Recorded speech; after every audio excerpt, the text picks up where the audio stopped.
Estimados participantes, muy buenos días. Soy Carlos Mendoza La Rosa.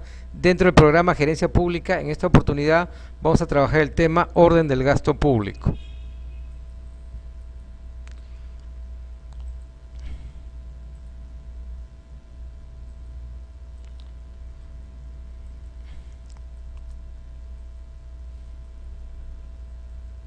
Bien, justamente vemos aquí el esquema de lo que es el gasto público. El primer aspecto comprende lo que es el gasto público, lo conforman erogaciones dinerarias, ya que en la época moderna, tanto su estimación y ejecución están valoradas en términos monetarios, ¿no? Y están representadas en dinero o en bienes que pueden ser objeto de valoración monetaria.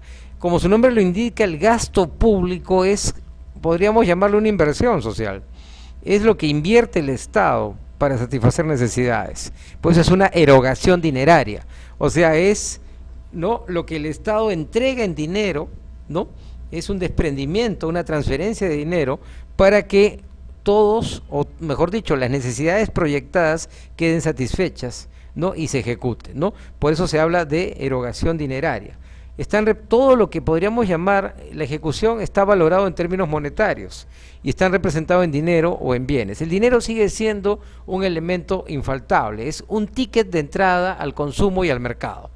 El dinero es un signo monetario, es un símbolo de riqueza, ¿no? Obviamente ya no existe lo que antes era el sistema de respaldo en oro, el famoso sistema Bretton Woods. Este sistema, creado a fines de la Segunda Guerra Mundial, erosionó en el año 73 y a partir de ahí viene lo que es el mercado cambiario. El dinero vale no por el oro, sino por la fama, por el prestigio, por la confianza. La divisa vale por su confianza y detrás de esa divisa hay un país poderoso como Estados Unidos, Inglaterra, que garantiza con su presencia el valor de ese dinero. Estas erogaciones son efectuadas por el Estado, ya que se incluyen todas las sumas de dinero que egresan del tesoro público y deben ser financiadas por los ingresos recaudados por este. Entonces, las erogaciones, como ya su nombre lo indica, solo pueden ser hechas por el Estado, no por el sector privado. Y son sumas de dinero que egresan del tesoro público. El tesoro público significa lo que el Estado percibe de los contribuyentes, de la recaudación tributaria. ¿Quién la hace? La SUNAT, la Superintendencia Nacional de Administración Tributaria. Entonces, por eso el tesoro público es delicado, es el dinero, es la plata de todos, ¿no? Uno puede gastar dinero de su propio bolsillo, pero lo que uno no puede es malversar fondos del Estado. Cuando es plata del Estado es plata sagrada y ya vemos las consecuencias, ¿no? Viene una denuncia, viene un proceso penal por usar recursos del Estado para fines privados. El recurso del Estado se usa para los fines que el Estado le asigna, que están previamente establecidos, y no puede desviarse de esos fines. Entonces, ese es bien un tema ya que es bastante interesante y en un país como el Perú, no requiere de una necesaria conceptualización de este tema para evitar dificultades. Asimismo, el gasto público se realiza en virtud de la ley en vista de que no hay gasto público legítimo sin ley que lo autorice. Principio de la legalidad del gasto. Es decir, los entes públicos solo pueden ejecutar el gasto cuando éste ha sido autorizado previamente por algún tipo de instrumento legal. No existe gasto sin ley previa. Es como el delito, no existe delito sin ley previa, no existe pena sin ley previa, no existe tributo sin ley previa, ¿no? Entonces, aquí también no hay gasto sin ley previa. Entonces, este es el principio de la legalidad. Para que haya gasto, la ley tiene que autorizarlo, tiene que autorizar que se ejecute de la manera como la ley misma lo establece.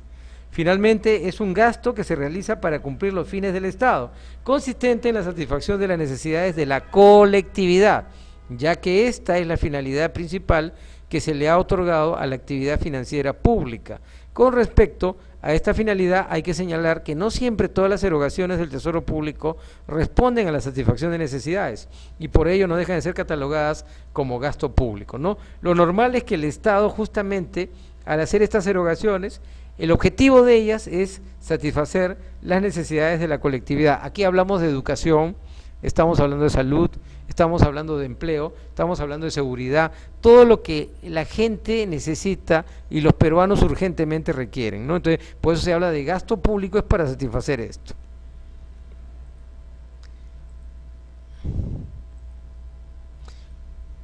Funciones del gasto público. Aquí tenemos tres funciones.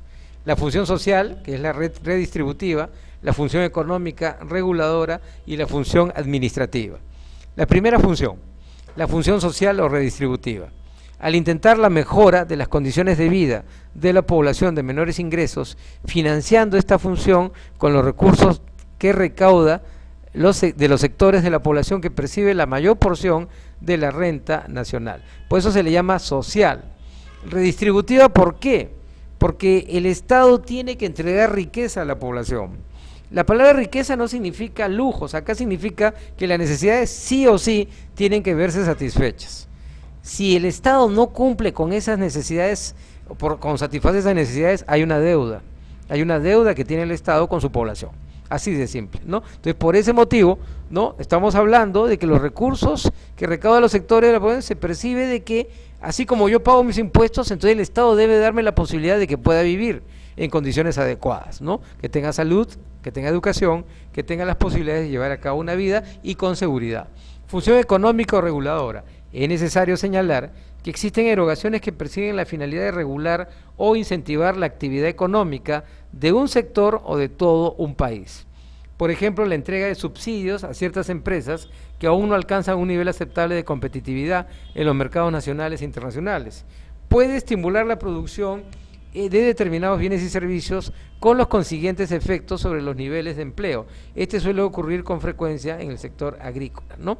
Bien, en este caso la función económica, como su nombre lo indica, regular, implica una finalidad de incentivar la actividad económica de un sector o de todo un país. El ejemplo que ponemos de la entrega de subsidios es cuando una empresa pues requiere de una ayuda, requiere de un financiamiento del Estado inmediatamente para operar, para cumplir con eso. Siempre ha ocurrido esta figura, también antes existía el CERTEX, existen beneficios tributarios al sector exportador, existe una serie de funciones económicas reguladoras que el gasto público también, de acuerdo a ley por supuesto, le permite realizar.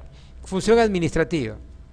En ellos se incluyen aquellas erogaciones que se realizan para mantener el funcionamiento del aparato estatal, los sueldos, materiales, mantenimiento de inmuebles, gastos electorales, etcétera. Esos gastos son gastos del Estado y se emplean con recursos del Estado. Y es para que el Estado continúe existiendo. O sea, es la planilla cotidiana del Estado de cada mes, el sueldo de los funcionarios, empleados, trabajadores, todo eso, ¿no? Es lo que llamamos la función administrativa del gasto público. Principales clasificaciones del gasto público.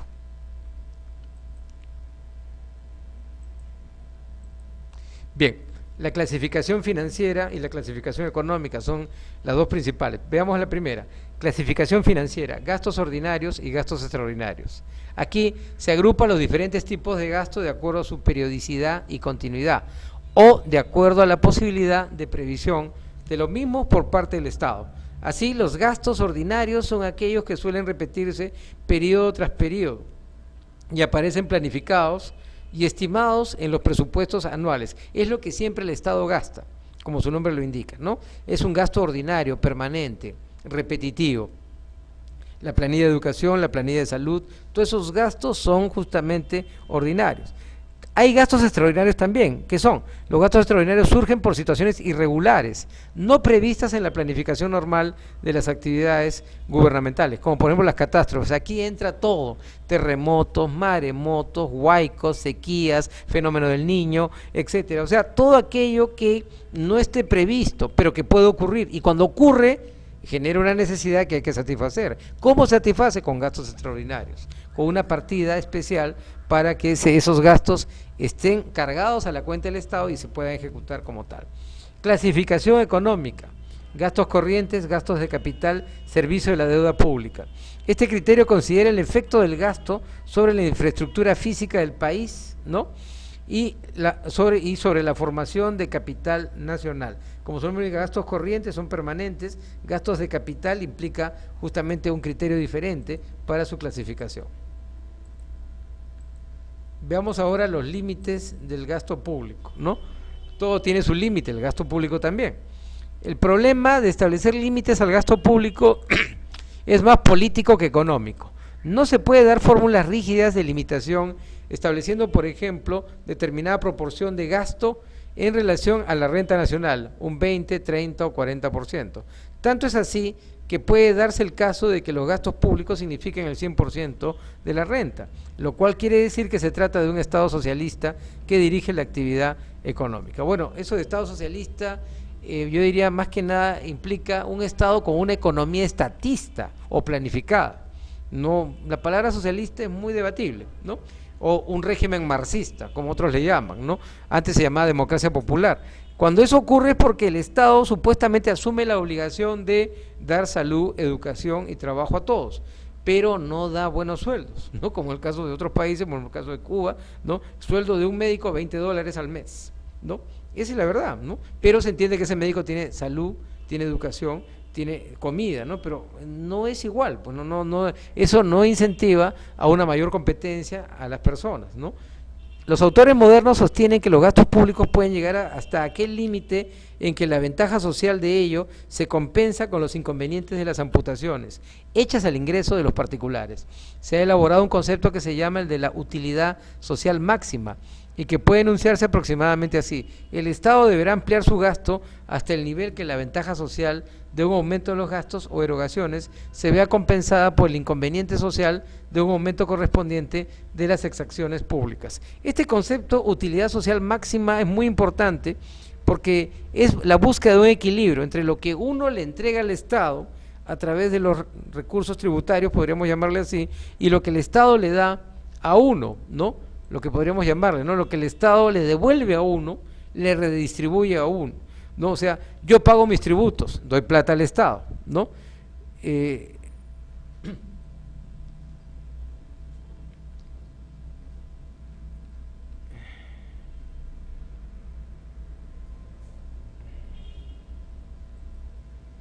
Ya, ya.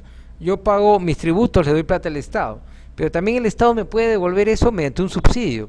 El subsidio es cuando el Estado abarata el costo de un producto. Yo pago muy barato un producto, pero el resto del precio lo paga el Estado. Ese es cuando el Estado directamente me da, podríamos llamarle dinero, en base a un subsidio, ¿no? Es lo que podríamos llamar, lo que conocemos como subsidio.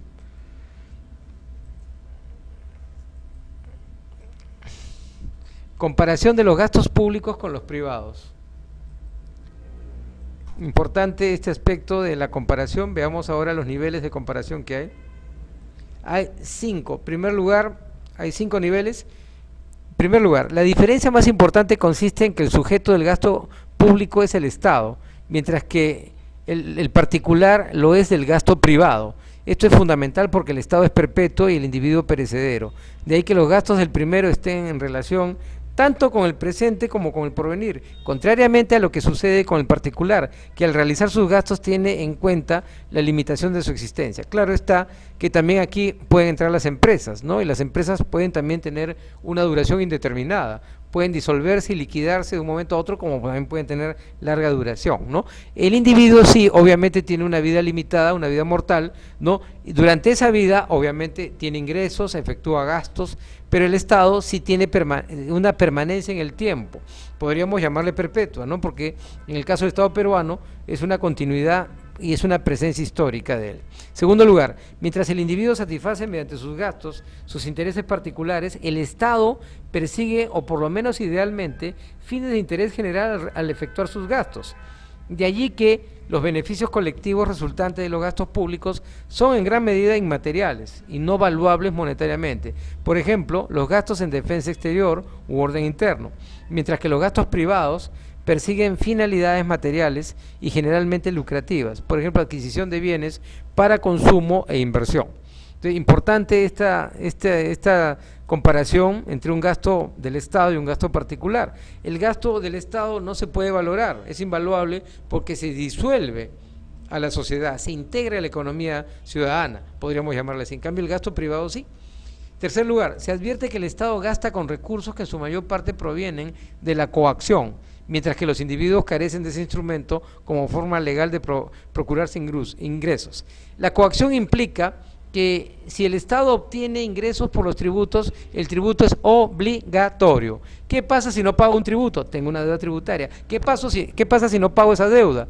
Me embargan, me hacen la ejecución coactiva, ¿no? Que es una especie de ejecución privilegiada que el Estado tiene para cobrar tributos. ¿Quién me lo hace? La SUNAT. ¿Quién me lo hace? La municipalidad, si es que no cumplo con pagar los tributos que la ley me obliga, ¿no? En cambio, si a mí no me pagan, me debe una persona, puedo acudir a la vía legal, pero eso demora, no es tan rápido como la ejecución coactiva. Cuarto lugar, se afirma que como el Estado debe satisfacer necesidades públicas, por lo general primero conoce el gasto que va a efectuar y en virtud de este se procura los recursos.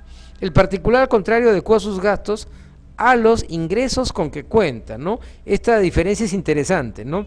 En primer lugar, el Estado satisface necesidades públicas. Entonces, primero debe conocer el gasto y luego se procura los recursos. En el individuo es al revés, ¿no? Primero tiene recursos, ingresos, y luego ya planifica o adecua sus gastos, que tiene que realizar en función a los ingresos que percibe normalmente al mes. Quinto lugar, el Estado se haya obligado a realizar los gastos necesarios para cumplir debidamente sus funciones, estando tales gastos previamente calculados y autorizados por la ley presupuestaria. El particular, en cambio, goza de amplia libertad, tanto en lo que respecta a la cuantía como el destino de sus erogaciones. Como ya hemos dicho, los gastos del Estado están previstos en la ley, sí, y se vuelven obligatorios para el Estado. En cambio, el individuo puede dejar de gastar, puede ahorrar, puede reducir sus gastos, como también puede gastar más en algún momento. Eso ya depende de su decisión, por algo es individuo. Muchas gracias, estimados amigos. Hasta la próxima.